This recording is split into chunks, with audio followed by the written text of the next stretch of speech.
العقل بالفقه الميسر ودين الله للألباب جوهر ضياء العقل بالفقه الميسر. Assalamu alaikum wa rahmatullahi ta'ala wa barakatuh. Que la paz y las bendiciones de Allah sean con todos vosotros. Bismillahirrahmanirrahim. Alhamdulillahi rabbil alamin. Wa sallallahu wa sallam wa baraka ala sayyidina Muhammadin wa ala alihi wa sahabatihi ajma'in. Wa man iqtafa atharahum wa istanna bihudahum ila yawm al-fasl al-azim. En el nombre de Allah, el misericordioso y el clemente, alabado sea Allah. Que la paz y las bendiciones de Allah sean con su amado profeta Muhammad, con sus familiares, compañeros y aquellos que siguieron su guía hasta el día del juicio final. Bienvenidos a un nuevo capítulo de vuestro programa Las prácticas del Islam. Seguimos hablando de un bloque muy importante, de un pilar muy importante, que es as-salah, la oración o el rezo. Hemos hablado de las virtudes, de los beneficios, de la importancia que contiene la oración, as-salat en el Islam. Es un pilar fundamental del Islam, uno de los 5 pilares y una práctica muy importante a nivel individual y a nivel comunitario. Una relación con Allah subhanahu wa ta'ala, una comunicación íntima, una conversación confidencial con Allah subhanahu wa ta'ala y uno de los signos de la buena pertenencia y de la correcta adhesión al cuerpo de la religión, al Islam. Sin la oración no podemos decir que somos musulmanes, sin el pilar de la oración, que es la columna vertebral, ¿no? El eje central de todo lo que es la parte de las prácticas en el Islam. Sin ese apartado, sin ese bloque de la oración, sin el pilar de la oración, un musulmán no puede afirmar que pertenece a esta maravillosa religión. De hecho, el profeta Muhammad sallallahu alaihi wasallam nos dijo en diferentes hadices que la diferencia entre un musulmán y un no musulmán es la oración. Quien la abandona, quien la niega, quien reniega de ella, cae en la incredulidad y cae en la apostasía. Es considerado kafir. Al-ahdu alladhi baynana wa baynahum as-salah faman tarakahu faqad kafar. O como dice el profeta Muhammad sallallahu alaihi wasallam. Hay un debate entre nuestros sabios en considerar esa incredulidad simplemente con que abandone un musulmán la oración o es que la abandone negando su obligatoriedad. Y realmente la segunda opinión es la más fuerte, la más sólida, y cualquier musulmán que niegue la obligatoriedad de la oración y cualquier musulmán que rechaza la oración, al salat, es considerado kafir, no es musulmán. Pero quien la abandona por dejadez, por lejanía, por digamos, vaguería, por no asimilar la importancia de esa oración, pues hay que llamarle la atención y tiene que saber que está faltando a un pilar, no está faltando a una práctica normal, no está faltando a cuestiones recomendables, no está faltando a sunan, no está faltando a actos voluntarios, sino está faltando a un pilar de la religión. Y sin ese pilar, digamos, el edificio de su religión no es estable, es totalmente vulnerable y es cuestionable su adhesión, por lo tanto, al Islam. Que Allah subhanahu wa ta'ala nos haga de aquellos que cumplen de la mejor manera con la oración. El profeta Muhammad sallallahu alaihi wasallam nos dice en un hadith: أول ما يحاسب عليه العبد يوم القيامة الصلاة فإذا صلحت صلح سائر عمله وإذا فسدت فسد سائر عمله. Lo primero, o de lo primero que rendiremos cuenta ante Allah subhanahu wa ta'ala el día del juicio final es la oración, as-salah. Si es aceptada, si es válida, si pasamos, digamos, la prueba de la oración, se tendrán en cuenta las otras obras que hemos hecho. Pero si no pasamos la prueba de la oración, ni siquiera Allah subhanahu wa ta'ala se fijará en las otras buenas obras que hemos aportado.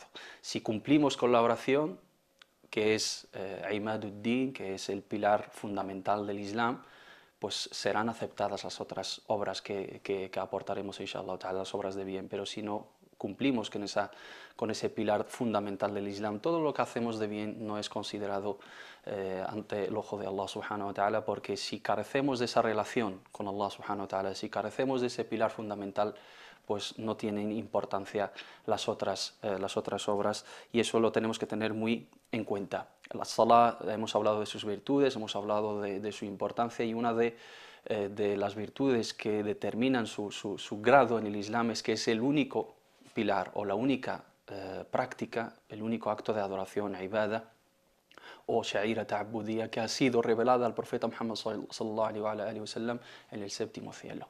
todas las otras órdenes y todos los otros mandamientos de Allah subhanahu wa ta'ala, todas las cuestiones jurídicas han sido reveladas al profeta Muhammad sallallahu alaihi wasallam a través del arcángel Gabriel, con el intermediario del arcángel Gabriel, y han sido reveladas en la tierra. La única práctica que ha sido revelada en el séptimo cielo, en el trono de Allah subhanahu wa ta'ala, y de manera directa Allah subhanahu wa ta'ala se lo reveló a su profeta Muhammad sallallahu alaihi wasallam sin intermediarios, es as-salah. Le fue revelada al profeta Muhammad sallallahu alaihi wasallam en el viaje nocturno, en Rihlat el Isra o el Mi'raj, y ha sido revelada en Sidrat al-Muntaha, donde está el trono de Allah subhanahu wa ta'ala en el séptimo cielo, y ha sido revelada directamente sin intermediarios. Eso determina la importancia de esa salah, y de hecho lo hemos mencionado en las virtudes de la oración, que es un ascenso, un mi'raj ruhi, espiritual para cada musulmán, que asciende a comunicarse con Allah subhanahu wa ta'ala de manera íntima, de manera confidencial, y entra en una comunicación, y es tu lazo con Allah subhanahu wa ta'ala, lazo espiritual, lazo de firmeza espiritual, de fuerza, de fe, de creencia, y que te aporta todos los beneficios que hemos citado en capítulos anteriores. Esa cuestión determina la importancia de ese acto de adoración que tenemos que tener en cuenta como todos los musulmanes, y es una de las prácticas que nunca hay que abandonar, y nunca, digamos, el musulmán es eximido de su responsabilidad bajo ningún concepto y ninguno de los estados, por muy extremo que pueda ser. Es la única práctica que se lleva tanto si estás, digamos, en tu lugar de residencia habitual, si estás de viaje, si estás de camino, si estás bien de salud o estás enfermo, si no lo puedes llevar de pie, lo puedes llevar a cabo sentado. Si no puedes llevarla a cabo sentado, lo puedes llevar a cabo tumbado. Si no puedes moverte, lo puedes hacer con señalización, digamos, y con gestos. Si no puedes moverte, ni siquiera lo puedes hacer con los ojos. Si no puedes mover ni siquiera los ojos a la hora de hacer la oración, y es un caso extremo, lo puedes hacer con la mente. No se deja ni en casos de guerra, ni en casos de paz, ni en estados de seguridad o de inseguridad. Siempre hay que rezar de cualquier manera. Si no se puede llevar con, digamos, con sus prácticas y con sus actos completos, se puede hacer con un mínimo, ¿no?, de actos válidos que convierten esa oración en aceptada y en válida. Es el único acto de adoración que nunca se deja, que siempre hay que llevarlo a cabo, siempre hay que interesarse por ello, y de manera individual y de manera colectiva. Es responsabilidad de cada musulmán y cada musulmana. Cada individuo tiene la obligación de cumplir con los rezos obligatorios al menos, que son los 5 rezos que estudiaremos inshallah ta'ala. Eso es lo que concierne la parte de la importancia de la oración, y los hermanos que han perdido los capítulos anteriores pueden volver a los 2 capítulos anteriores, donde hemos detallado las virtudes de la oración, su importancia y qué es lo que le aporta al musulmán, y dónde está ese grado de importancia que Allah subhanahu wa ta'ala nos quiere inculcar a través de ese mandamiento. Y ahora vamos a pasar a los preceptos legales relacionados con la oración. Antes de llevar a cabo la oración, una vez que ya asimilamos su importancia, su virtud y los beneficios que nos aporta, ¿qué es lo que tenemos que tener en cuenta a la hora de llevar la oración a cabo? Las condiciones de obligatoriedad y las condiciones de validez, y luego los pasos que hay que dar, cuáles son los actos obligatorios, cuáles son los actos recomendables, cuáles son los actos que invalidan esa oración, y luego los diferentes tipos de oración, las oraciones obligatorias, salat al-wajiba, al-mafruda, al-fard,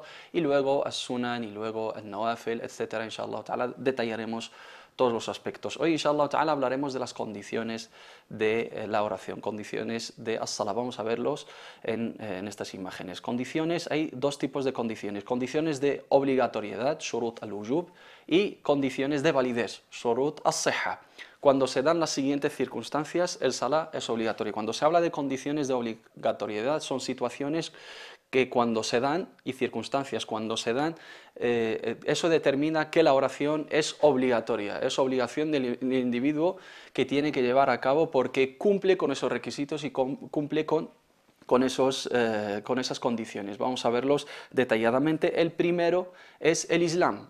Claro, Allah subhanahu wa ta'ala cuando se dirige con ese acto de adoración, con esa obligatoriedad a sus siervos, se dirige a los que han cumplido con la base del Islam, los que creen en la unicidad de Allah y la profecía del profeta Muhammad sallallahu alaihi wasallam. Un no musulmán no le ataña, digamos, no le concierne la orden de establecer el Salah. Establecer el Salah es una obligación de los musulmanes. Una persona que entra en el Islam, abraza el Islam, uno de los pilares más importantes del Islam es la oración. Entonces, si somos musulmanes, tenemos la obligación de cumplir con la oración. Allah exige al musulmán que realice el Salah. En cuanto una persona es musulmana, el Salah se convierte en una de sus obligaciones con las que da forma y contenido a su Islam. Es una señal y es un signo de pertenencia al Islam. Si no rezas, no eres un musulmán. Si no cumples con el rezo, no eres un musulmán. Si no llevas a cabo la oración, no eres un musulmán. Si no crees en la obligatoriedad de la oración, no eres un musulmán. Entonces, la condición del Islam es una condición cuando se da automáticamente. Esa persona que pertenece al círculo del Islam tiene una obligación que es la oración, al Salah. Si no cumple con ella, no puede afirmar que es un musulmán. Otra de las condiciones que vamos a ver en la siguiente imagen es al-aql, la razón. El que no sea dueño de sus facultades mentales no está obligado a realizar el Salah. Todo musulmán con discernimiento está obligado a hacer el Salah y todo acto de adoración. Estas condiciones tienen relación con todas las prácticas en el Islam. El Islam, al-aql es la razón, es tener juicio y es tener facultades mentales y estar, digamos, en nuestras facultades mentales para poder llevar a cabo esa responsabilidad. Dice el profeta Muhammad sallallahu alaihi wasallam en un hadith: "Rufi'a al-qalamu an thalath". Allah subhanahu wa ta'ala exime de responsabilidades y de las prácticas a tres tipos de personas. An as-sabiy hatta yahtalim, a los niños hasta que lleguen a la edad de la pubertad. عن المجنون حتى يعقل, una persona que ha perdido sus facultades mentales hasta que las recupere, y عن النائم حتى يستيقظ, aquella persona que está dormida porque está inconsciente hasta que se despierte. عن النائم حتى يستيقظ. Entonces, al-aql, la razón, es una de las condiciones del taklif, de asumir la responsabilidad religiosa. Si eres musulmán y careces de facultades mentales, no tienes razón, no tienes juicio de razón, no tienes digamos, las facultades mentales en una condición que implica esa responsabilidad, no entras en el mensaje, digamos, no entras en la obligación, no entras en los que tienen que asumir esa responsabilidad. La tercera condición también es la madurez, es al-bulugh.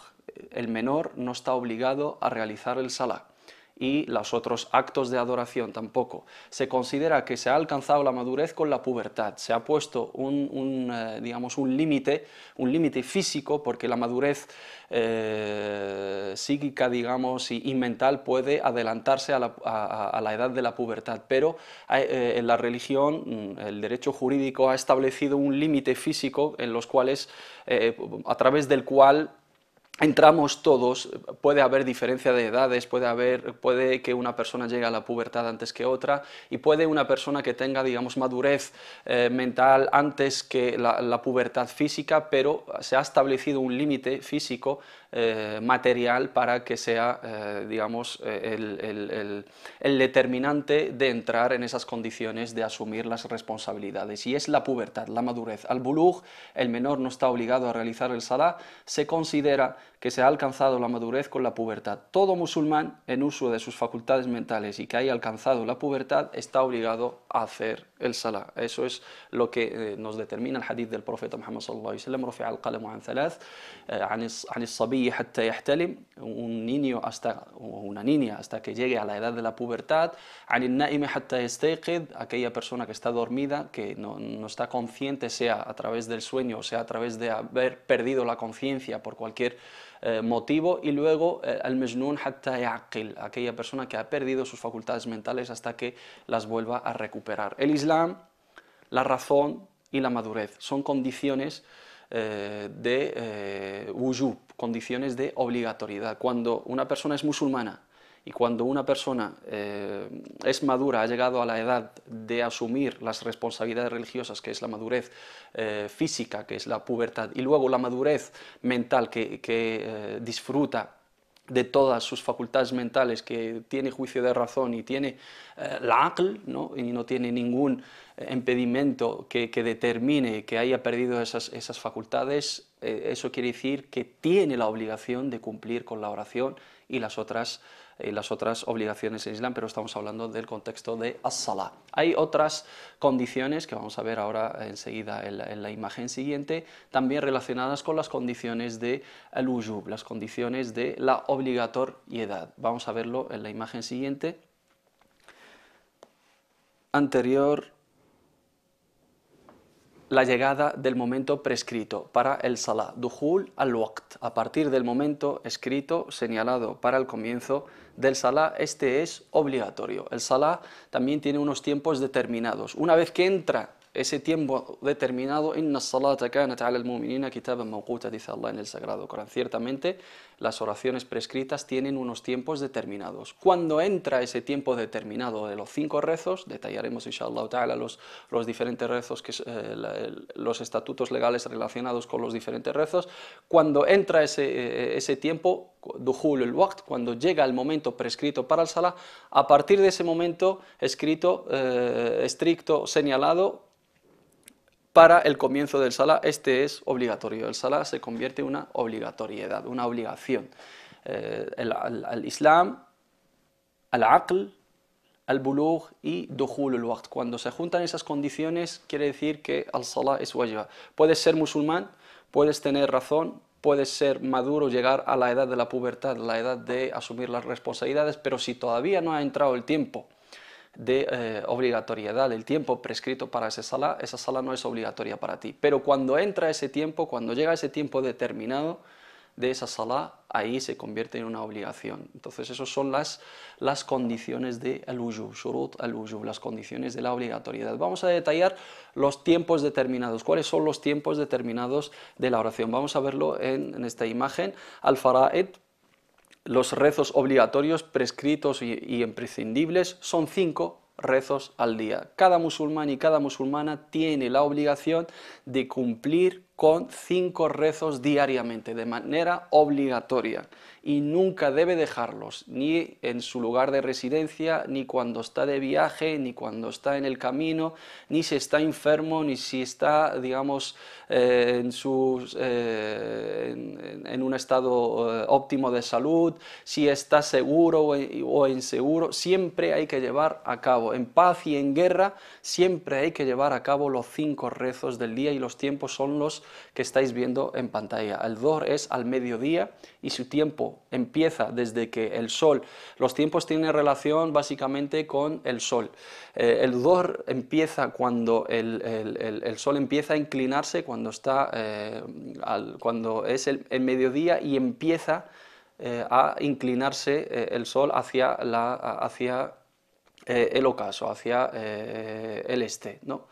El sol sale del oeste y se va por la parte del este. Entonces, cuando el sol está en el centro del cielo, está en la mitad, que es el mediodía, cuando empieza a inclinarse, ahí empieza el tiempo del dhuhr. Empieza el tiempo del dhuhr, y desde que empieza hasta que acaba en el asr, en el siguiente rezo. Cada rezo empieza en un tiempo determinado y termina cuando empieza el siguiente.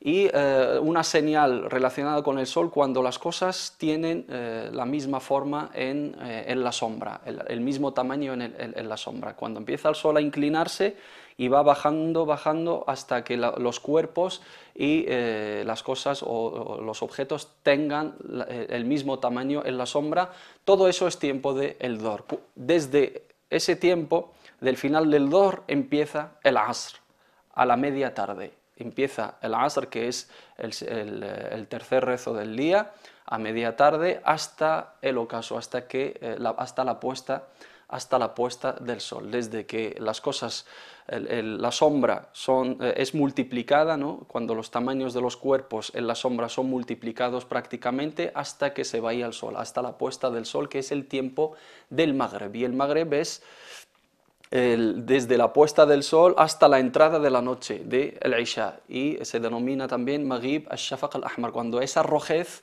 del inicio de la noche desaparece y entra la oscuridad de la noche, eso es tiempo del Isha. Y el Isha hay divergencia de opiniones entre nuestros sabios si es hasta la medianoche o es hasta el amanecer, y la opinión del Jumhur es hasta el amanecer, hasta el Fajr. Y luego el Fajr es el primero de los rezos, que es el Subh. El Subh es el amanecer, el alba, cuando ya empieza, digamos, desde lejos esa luz, cuando ya empieza a aparecer esa luz del día en la oscuridad de la noche. Ese es el inicio del alba y termina el tiempo del Subh desde el alba hasta la salida del sol, que es el ocaso. Estos son los 5 salat, los 5 rezos a los que no debe faltar nunca ningún musulmán ni ninguna musulmana. As-subh, que es desde el alba, desde la salida de la noche, y cuando ya empieza, digamos, la luz del día desde lejos a aparecer en el cielo, que es el amanecer, hasta la salida del sol.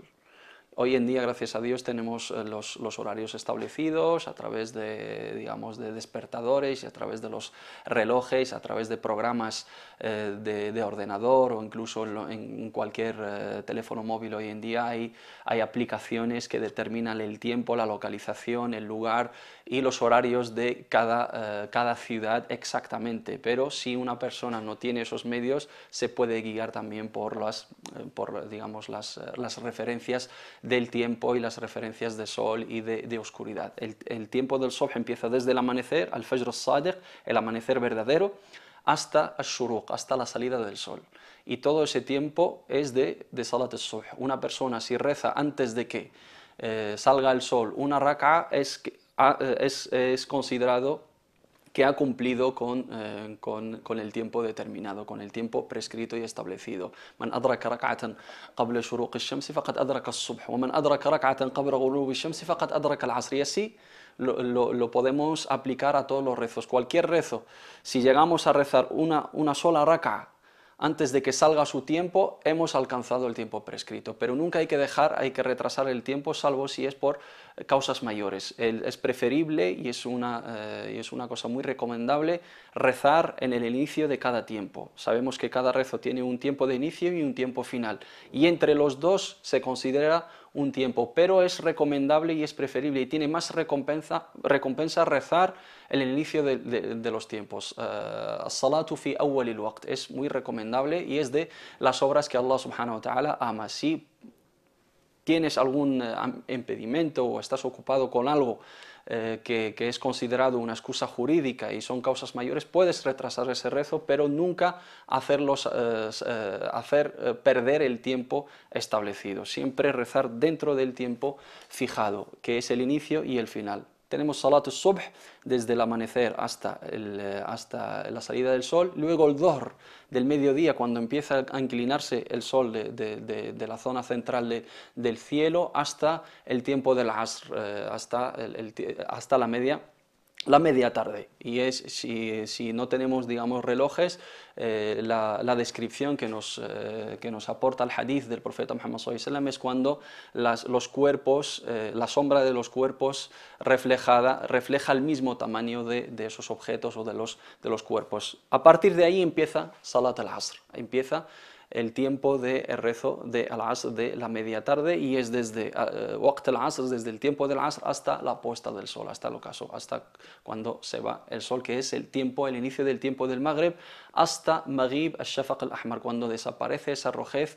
en la oscuridad de la noche y cuando ya entra la noche, y ese es el tiempo del Isha, hasta la medianoche o hasta el amanecer, que es la opinión más sólida, que es la opinión de la mayoría de nuestros sabios. Y medianoche aquí no nos referimos, cuando hablamos en contextos jurídicos, cuando se habla de medianoche, no nos referimos a las 12 de la noche, sino siempre hay que calcular el tiempo desde la puesta del sol hasta la salida del sol, y las horas que dura esa franja horaria, pues la mitad de ese tiempo es la medianoche. Si el sol, por ejemplo, si la puesta del sol hoy en día es a las 6:15 y la salida del sol es a las 8:30, pues medianoche no es a las 12 exactamente de la noche, sino hay que hacer el cálculo, contar las horas entre las dos franjas, y medianoche, jurídicamente hablando, es la mitad del tiempo. Esos son los tiempos para los rezos obligatorios, que son los 5 rezos que nunca hay que que nunca hay que, a los que nunca hay que faltar un musulmán y una musulmana, como he dicho anteriormente, tanto si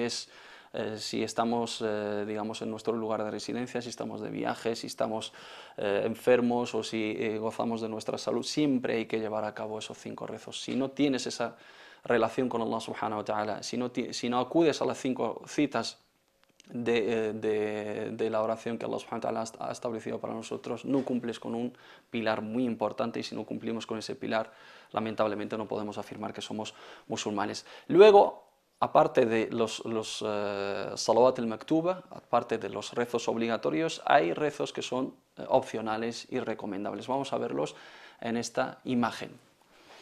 Sunna, son denominados sunna, son salat, rezos, oraciones recomendados o recomendables, y los hay de 2 tipos, sunna muakkada y sunna ghair muakkada. Muy recomendados, muy recomendables, sunna muakkada, lo que los hace ser prácticamente obligatorios, y son los siguientes. Son muy recomendables porque el profeta Muhammad sallallahu alaihi wasallam insistió mucho en ellas y las hizo siempre que dio ocasión a ello, que es el witr, una sola raka'a con la que se clausura el salah de la noche. Es una salah opcional muy recomendada que hacía el profeta Muhammad sallallahu alaihi wasallam, que nunca abandonaba, tanto si estaba de viaje o si estaba en su lugar de residencia, y es una oración impar que hacía el profeta Muhammad sallallahu alaihi wasallam para culminar y para cerrar el rezo de su día, o cuando hacía el qiyam, cuando hacía rezo nocturno, terminaba con esa rak'at. Se puede rezar impar, 1 rak'at, 3 rak'at, 5 rak'at, 7 rak'at, 9 rak'at y hasta 11 rak'at, como lo hizo el profeta Muhammad sallallahu alaihi wasallam, pero con una sola rak'at es totalmente válido. Las 2 rak'at del fajr son sunna antes del rezo de subh, antes del amanecer. Cuando rezamos el rezo obligatorio es muy recomendable rezar 2 rak'at del fajr, y estos son rezos muy recomendables, sunna muakkada. Los rezos del Eid también son sunna muakkada, de las 2 fiestas en el Islam, la fiesta del fin de Ramadán y la fiesta del sacrificio. Y también el kusuf, cuando surge el eclipse del sol, o el istisqa, cuando se necesite que llueva. Son oraciones especiales determinadas para determinados momentos, que cuando surgen lo hacía el profeta Muhammad sallallahu alaihi wasallam, entre otras. Aquí solamente mencionamos la diferencia entre el fard y entre lo recomendable. También hay otro tipo de sunan que son digamos, recomendadas de manera, en un grado menor, como ghair muakkada, digamos, y son las siguientes: tahiyyat al-masjid, el saludo, 2 rak'at al entrar en una mezquita. Ya lo estudiaremos inshallah ta'ala detalladamente. Se denominan el rezo del saludo a la mezquita. Cuando entramos a la mezquita, antes de sentarnos, siempre tenemos que rezar 2 rak'at de manera recomendada, como lo hacía el profeta Muhammad sallallahu alaihi wasallam. Al-rawatib son sunan, son rezos opcionales que se hacen antes o después de los 5 salat obligatorios. Sirven como para complementar, digamos, los fallos, y para también tener la costumbre y tener la práctica de rezar. Cuando una persona reza opcionalmente, el rezo obligatorio se convierte en una cuestión muy fácil, muy habitual, y cuando simplemente se limita a los rezos obligatorios se convierte en una cuestión un poco pesada. 2 rak'at también después de las abluciones. El profeta Muhammad sallallahu alaihi wasallam también nos recomendó rezar 2 rak'at siempre que hagamos una ablución. Al-duha, el rezo de media mañana, cuando ya sale el sol, hasta llegar al mediodía. Todo ese tiempo es tiempo para sunnat ad-duha. Y los tarawih durante las noches de Ramadán, y también qiyam al-layl o tahajjud, que son durante las noches, todas las noches de todos los días, y lo hacía el profeta Muhammad sallallahu alaihi wasallam. Es una franja de horas donde la mayoría de la gente está dormida, y aquella persona que se levanta a comunicarse con Allah en un tiempo donde la mayoría de la gente está totalmente, digamos, lejana de recuerdo de Allah subhanahu wa ta'ala, es un tiempo para los destacados, y muy pocos lo llevan a cabo, y lo hacía el profeta Muhammad sallallahu alaihi wasallam todas las noches, y todos los virtuosos y todos los devotos pues llevan a cabo esa oración de nocturnidad. Y luego, como tercer tipo, son al-nafl, como vamos a ver en esta última imagen inshallah ta'ala. Tenemos el fara'id, tenemos as-sunan al-muakkada y tenemos al-nawafil, al-nafl, que es at-tatawwu', son salat que se hacen de noche o de día al margen de las sunnas. Siempre que quiera uno puede rezar inshallah ta'ala 2 rak'at, 4, 6, 8, hasta lo que pueda. teniendo en cuenta los tiempos en los cuales es no recomendable rezar al awqat al-makruha, que ya especificaremos inshallah ta'ala en su momento. Entonces, vamos a hacer un pequeño repaso para terminar el programa de hoy, inshallah. Hemos hablado de las condiciones de al-wujub, las condiciones de la obligatoriedad de al-salah. Cuando surgen esas circunstancias, el llevar a cabo la oración se convierte en una cuestión obligatoria. Lo primero es el Islam, ser musulmán y entrar en el círculo del Islam, porque solamente los musulmanes son, digamos, concernidos con el tema de las prácticas y con las obligaciones, con los preceptos del Islam. Una persona no musulmana no le atañe a la orden de Allah subhanahu wa ta'ala a la hora de cumplir con los preceptos, pero una vez que somos musulmanes tenemos ciertas obligaciones, y cuando se habla de los pilares pues es una obligación notable. Luego la razón, al-aql, es tener facultades mentales y estar en condiciones para poder asumir la responsabilidad, y luego llegar a una madurez física, que es la pubertad, que es la edad o el signo físico que el Islam ha puesto como límite para los niños para que se conviertan en personas responsables de sus actos. En la cuestión del salah, y aquí se me ha olvidado mencionarlo, es importante inculcarle a los niños desde una edad muy temprana. El profeta Muhammad sallallahu alaihi wasallam nos dijo que debemos de enseñar a nuestros hijos al salah a partir de los 7 años. Alimu auladukum salata fi sab'a.